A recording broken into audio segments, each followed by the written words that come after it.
નમસ્કાર, હું છું પ્રિયા અને તમે જોઈ રહ્યા છો જનતા કી જાણકારી ન્યૂઝ। નજર કરીએ આજના સમાચાર। બનાસકાંઠા પંજાબમાં ધુમ્મસને કારણે અકસ્માતમાં 5 લોકોના મોત।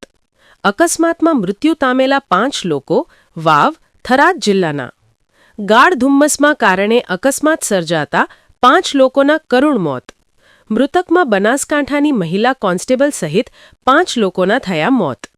દિયોદર રાંટીલાની રહેવાસી મૃતક મહિલા કોન્સ્ટેબલ અમિતાબેન હેડક્વાર્ટરમાં બજાવતી હતી ફરજ। મહિલા કોન્સ્ટેબલ સહિત 5 લોકો શિમલા ગયા હતા ફરવા।